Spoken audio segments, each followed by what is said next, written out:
Good afternoon. Had to think about that for a minute. I hope you all love this headshot of me that they put up because someone in my district thought it'd be a great idea to put it on a large cake, and I would like it very much if you all ate the cake.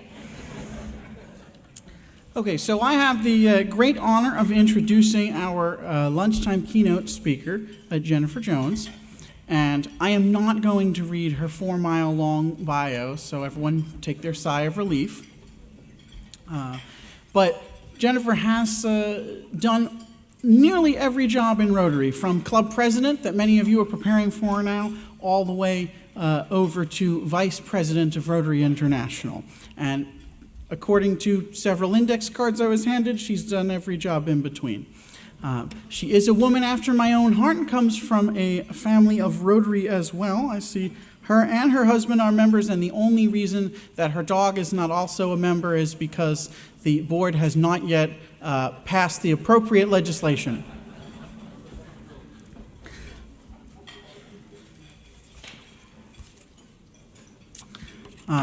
Since we're talking about some similarities, I will point out that we spend a lot of time talking about getting younger people to join Rotary, and Jennifer, if she joined today, she would be considered a millennial. When she joined, she was 27 years old, so the young people are already here.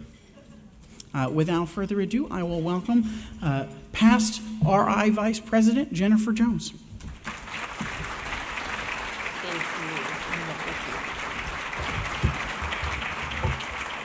Hello, Presidents-elect. Did you have a good morning? Justin, thank you for the very kind introduction, and I'll expand upon it. My husband and I are definitely Rotarians, but my mom and dad also, so we're a bit of a whole family. As a matter of fact, my mom and my husband both attended PETS together as incoming presidents-elect. Can you imagine Sunday dinners at our house? Yeah. Nick and I joke that we actually have the 4-way test in our bedroom. All right, you're with me on that one. Okay. I'd like to take an opportunity to thank Peter Wells and all of the district governors-elect for including me in your program. It's a great joy to be here with you. I absolutely adored being a club president, and to be able to be part of your journey here today is certainly a real privilege. I want to give it up for Drew one more time. I'm not sure where you're sitting, but didn't he rock it this morning? There you go. And I also want to take the opportunity to thank PDG Wendy, if you could stand up just for a second. Yep. I've had the great pleasure of spending some time with Wendy. She graciously picked me up at the airport yesterday and will be taking me back there shortly. But I got to tell you, the funniest thing is that, so who had a hard time getting to this hotel? Okay, yeah, more than a couple of us. So her GPS was actually showing us, we were kind of ended up doing circles, so I said, well, you know what, let me get mine out too, and we're both on our phones. And literally, hers would say turn left, and mine would say turn right.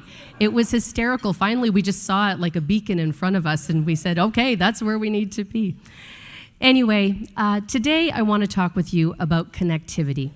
And Drew touched on this in abundance this morning, the enduring connections that we make with each other through our involvement in this organization. And you know, I have to say, every year we have a new theme, but I dare say that Rotary Connects the World is probably the one that I have loved the most, because it really, truly does reflect that we are all about connections. You know, my brother and we were sitting a couple of years ago. I was prepping for an interview in a magazine. And one of the things, and this is a tip for all of you, is that if you're going to do an interview with a media outlet, the best thing you can do is sit and prepare 3 to 5 key messages so that you know what you're going to say when you're being interviewed.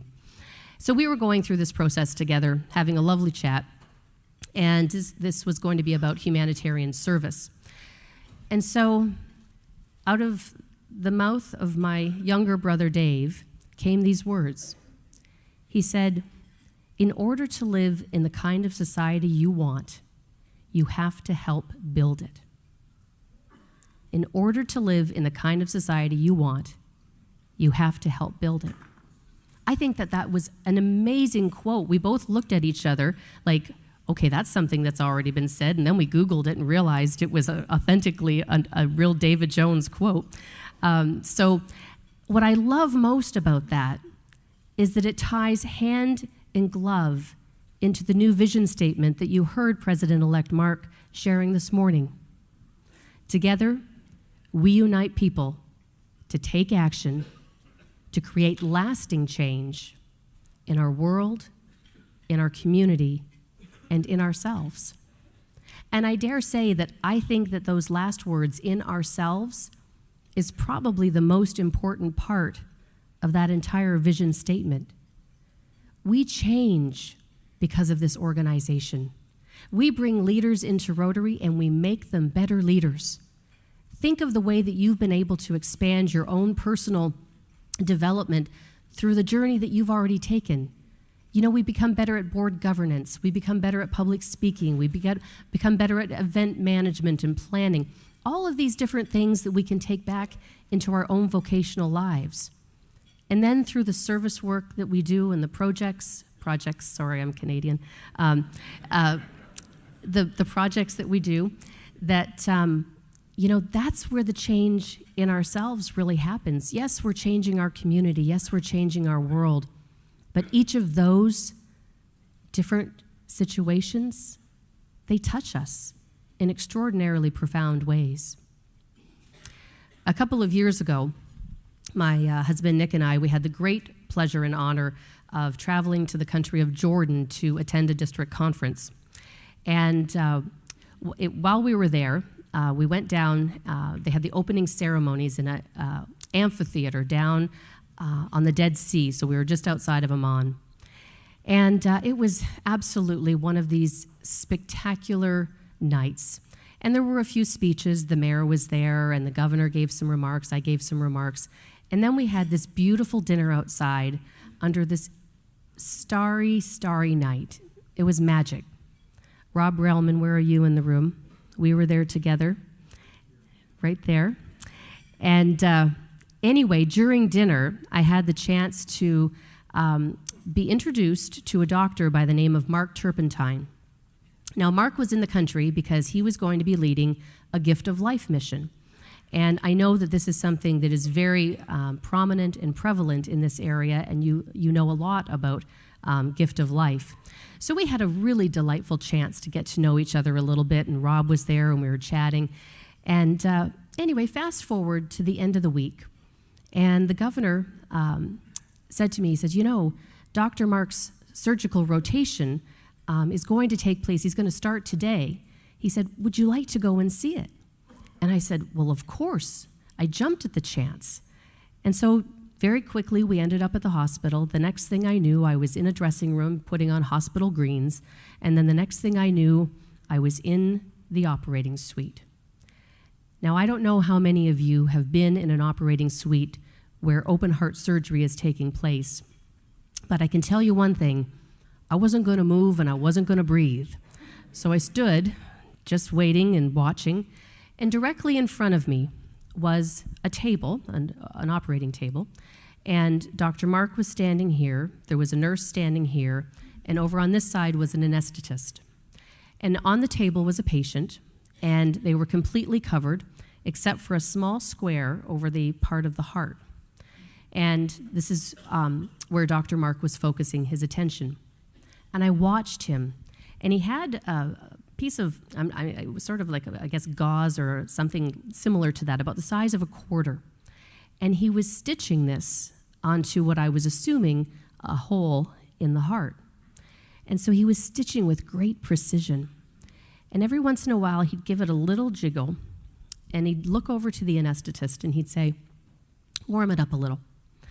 So then he'd go back, and he'd do this, and he's very, very precise and very, very, just focused on what he's doing. And at some point, he turns and he says, Jen, when did you come in? And I said, just a little while ago. And he said, come on over here. Let me show you what I'm doing. Exactly. So I did. And I walked up to the head. And it was at that point that he introduced me to 6-month-old baby Selma, a Syrian refugee. There was no other way that she would have been afforded this opportunity. And so I continued to watch, and he continued to stitch, and he continued to tell me what he was doing. And again, he would do a little jiggle, he'd ask him to warm it up. And finally, he did the last stitch. And at that point, he gave it a good jiggle. And he looked over at the anesthetist, and he said, "Okay, warm it up." And at that moment, little Selma's heart started to beat. Ba-boom, ba-boom, ba-boom. I hadn't realized as I was watching this that her heart wasn't beating. Of course, it makes completely logical sense now. But at that moment, I was able to watch her come back to life. What a gift. What an incredible gift. And then to be able to go out into the hallway and to meet her parents and to let them know that I just saw her heart beating and she's going to be good and she is going to run and she is going to play and she is going to have a great life. And we all stood there just crying. The change in ourselves. I am a better person because I got to meet Selma. Absolutely a better person. I want to take you to November 9th, 2014. My husband and I, again, we were traveling and we were in Berlin. We were standing on the top of a hotel on the top looking out, and down below us were well over 1 million people, and it was a party. This was the 25th anniversary of the fall of the Berlin Wall. And they just were celebrating, and it was so wonderful to see the jubilation and to talk with people while we were there. And earlier in the day, at one of the Rotary meetings we were at, I had a chance to meet this woman by the name of Tatiana Jury. Now, Tatiana Jury is a member of the Rotary Club of Berlin-Brandenburg, and in 1989, 25 years earlier, she was a young rookie reporter in the East. And she told the story about how when they started getting word that the wall was coming down, no one knew what to do. The government always told them what they were supposed to say, and no one was telling them what to do. She said they compressed 4 radio stations into one. There were only 4 of them working. The news director had a nervous breakdown, and she said, "I didn't know what to do." She said, "But you know what? When you have to grab history, you have to grab history." So she took her tape recorder and a notepad and clearly no cell phone at that point in time. And so she went out into the field, and she watched as people chipped away at parts of the wall. She watched as people went back and forth between the East and the West, looking at the bright side, looking at the darker side. Now, let me tell you that on that exact day, I was also a rookie radio reporter in Windsor, Ontario, Canada. And I was working in the newsroom by myself that day. And at the time, when news alerts came in, it was on a paper news wire, and bells and whistles would go off. And it was always exciting to see what's going on, what big news thing has just happened. And as I tore that sheet of paper off and read that the Berlin Wall was coming down, you know, it's the image of the end of the Cold War, communism. I didn't know what to do. And I stood there and I thought, my goodness, I've got to share this. Because when you have to grab history, you have to grab history. So I went into the news booth and I operated the programming in progress, and that was not intentional. Anyway, I interrupted the program and I shared what I thought was this incredible, incredible news of what was going on. This is true history. And so I walked out of the booth after I was sharing this, and I looked over, and one of the phone banks was just lit up like a Christmas tree. So I went over to answer the first call and the second call, and these were all people yelling at me because I had just interrupted the Blue Jays baseball game. Now, I'll tell you, history would be if the Blue Jays actually won. But, you know, that's the kind of connections that we make. Connecting with her. And I don't know whether or not I was reading her exact words that day, but I choose to think I was. And when we had a chance to talk afterward, again, big hugs, a few tears, and just being able to understand that 6,800 kilometers didn't mean anything because we were united. And I am a better person because I met Tatiana Jury. The change in ourselves.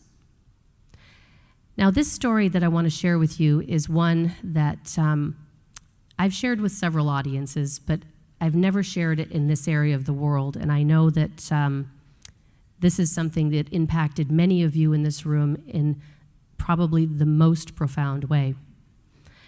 So let me start by saying this. When I was a Rotary Club president back in 2001, 2002, you know, I had been told things are going to happen that you won't expect. And you need to figure out sometimes how to deal with things in real time. So I have a Tuesday club that meets at lunch. And I think you probably know where I'm going with this one. And it was Tuesday, 9/11. Now remember, I'm in Windsor, Ontario, Canada. And I was watching the television, as many of you were watching, and saw the first plane hit and thought, oh my gosh, I can't even believe what I'm seeing. I lived in Manhattan for a year and a half. I used to go to the top to be able to watch the sunset. It was just, I couldn't believe it. And then when we saw that second plane hit, and the realization that something much more profound was taking place, I started getting calls from people in my club asking, were we going to meet that day? And I said, you know, yes, we are going to meet, because I believed we needed to be together in shared experience. And I don't think that there was a single member who missed that meeting. And like we did this morning, we stood and turned to the Star-Spangled Banner, and we sang your national anthem with incredible gusto and with tears streaming down our face too, because we were in unison with you. Together that day, we were all part of what you were experiencing. And that's what Rotary provides for us, that we exist without borders and boundaries. That is the magic of our organization. It doesn't matter if I'm Canadian or you're American. We're one. And Rotary really allows that to happen, to create that lasting change in our world, in our communities, and in ourselves. Now, we've been going through some extraordinarily historic things recently in our organization. Certainly, we're on the verge of eradicating a disease. We know that we're this close. We're getting a little closer. The numbers have gone up a little bit. I want to tell you a little piece of good news about that, though. Even though we've seen a few more cases last year, 2 years ago we had 22, last year 33, 6 cases year to date today. Now, the reason why some of that is happening, because we have better surveillance and we're finding children that sometimes had been overlooked. So even though it seems like it's maybe going in the wrong direction, it's actually going in the right direction. It's going to take a lot more work, but you know what? We made a promise to the children of the world, and Rotarians keep their promises. It is also historic, as was mentioned when Drew was talking about Sylvia Whitlock this morning, that we've celebrated just over 32 years of women being in Rotary. And I want to ask the gals in the room who are presidents-elect, who are female, to please stand up. Please stand up.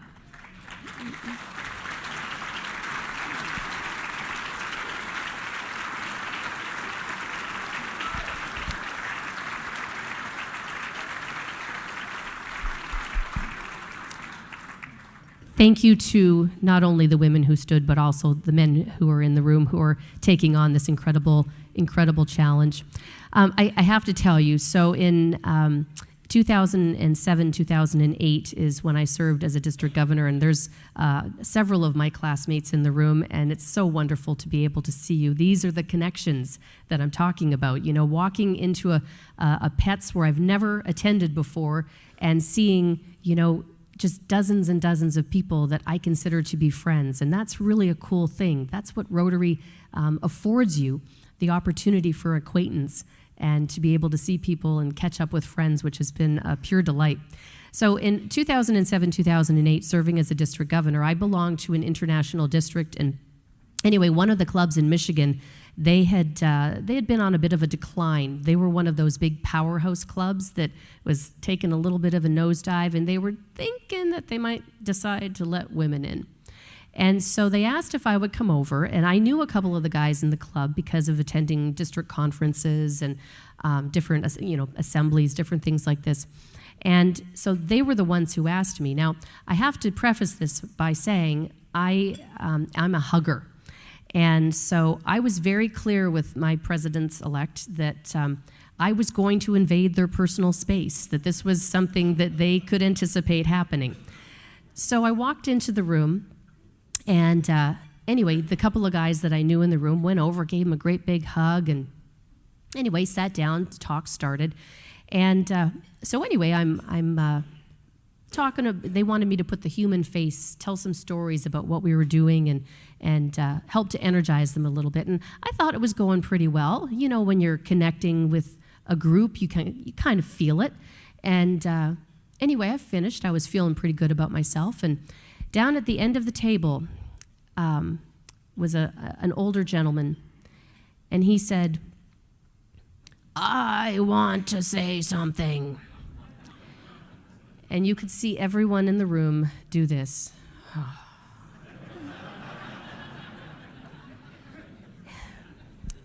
This was Mr. Krieger. Mr. Krieger was one of these gentlemen in his day that was the titan of industry in the Detroit, Michigan area. He started the energy company. He was the airport authority leader. I mean, you know, when he said jump, you said how high. And so, anyway, he stood up and he said, "When they decided to let women into Rotary, I led the charge against it. Today, I want to rescind my position, and I want a hug."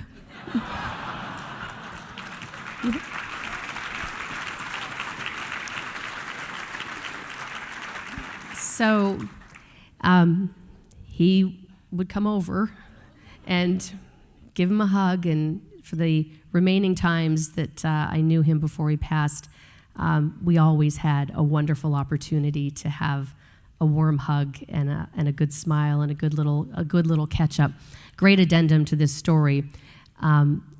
He was 89. He and his wife had been married for 69 years, and he passed at midnight and she passed at 5 a.m. Isn't that a great love story?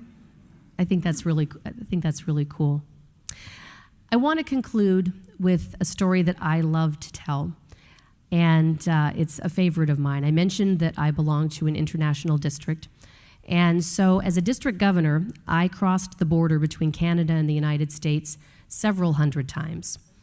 And so it was that I pulled up to the customs booth going into the U.S. one day to find a customs officer who was not having a good day. You've met him. So he had his arms crossed, and he was looking all angry, and he barked at me, and he said, "Citizenship." And I said, "Canadian." And he said, "Where are you going?" And I said, "I'm going to a Rotary meeting." "Rotary? What's Rotary?" And I was a little cheeky because I said, "Well, would you like the long version or the short version?" And he said, "Just tell me what it is." So I told him, I said, "Well, we're an international humanitarian organization of 1.2 million men and women united under the motto of service above self, doing good work in our own communities and beyond." I thought that was pretty good. And then he looked at me and he says, what do you really do? So I told him about clean water. I told him about health projects. I told him about literacy. I talked about some of the things that we do in my own club. And then I told him about polio. Polio? Polio's gone. And I said, yes, sir, polio is gone from many countries, but it remained at that point in time endemic in 4, now 3, and we're about to take Nigeria off the list. So only 2, Afghanistan and Pakistan. But at that point, 4, and I said, and Rotarians are working tirelessly to ensure that every last child receives these 2 life-saving drops. Because as I said earlier, we're going to keep the promise, our promise to the children of the world. Now, I got to tell you, at this point, he started to lean in. His voice started to calm down. And he looked at me and he said, what are you going to do about AIDS? And I said, well, sir, I said, Rotarians are working on AIDS and malaria and tuberculosis and so much more.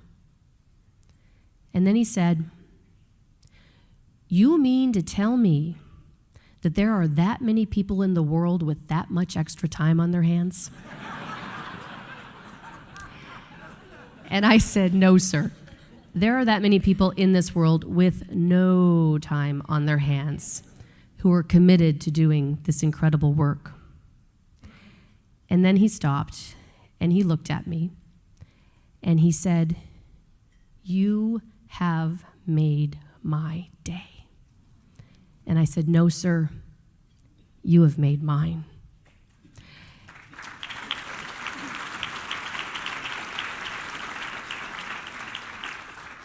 And then, and I kid you not, he started to get tears in his eyes. And he said to me, he said, please thank the people. Please thank the people.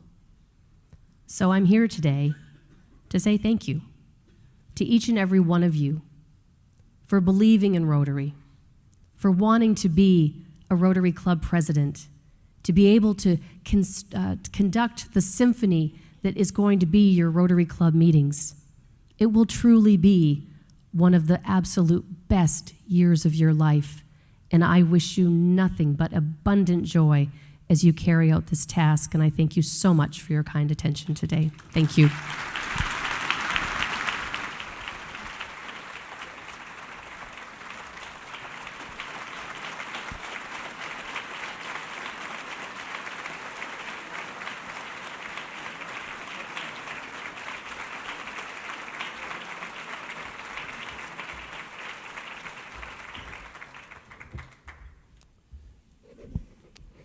On behalf of this group, can we thank Jennifer for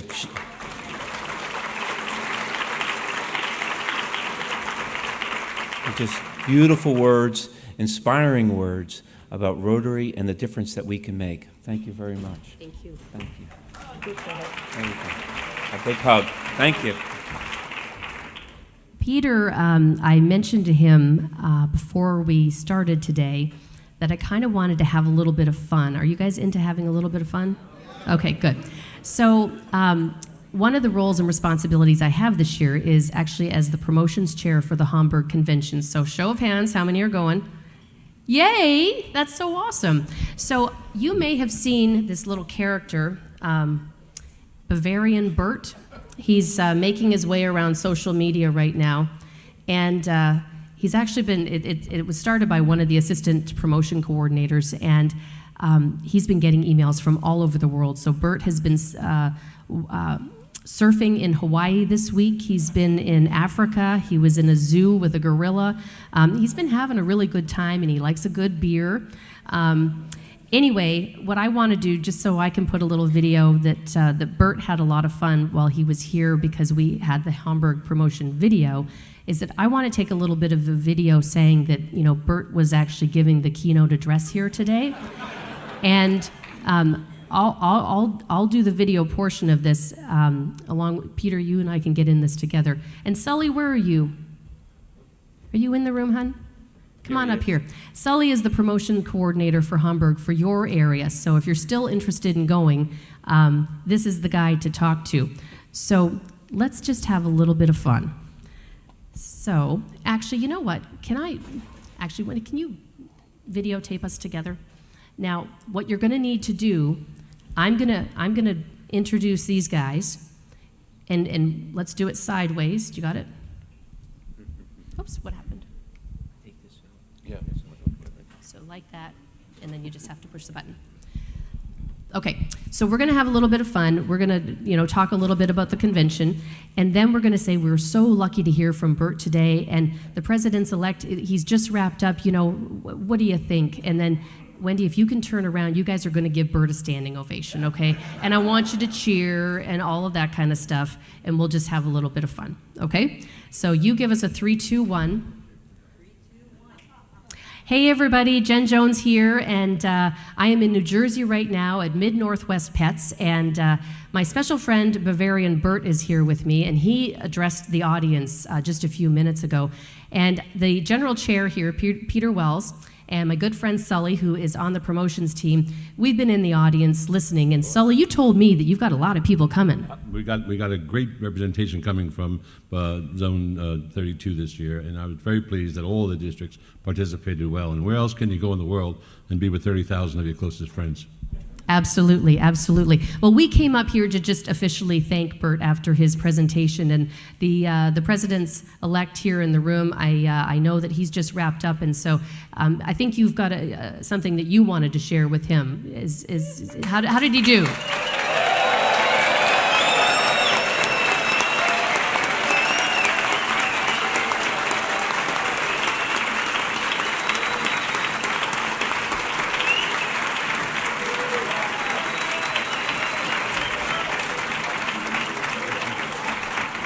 Thank you for being good sports, and for those of you who are going to Hamburg, I look forward to seeing you there. Thanks, everybody.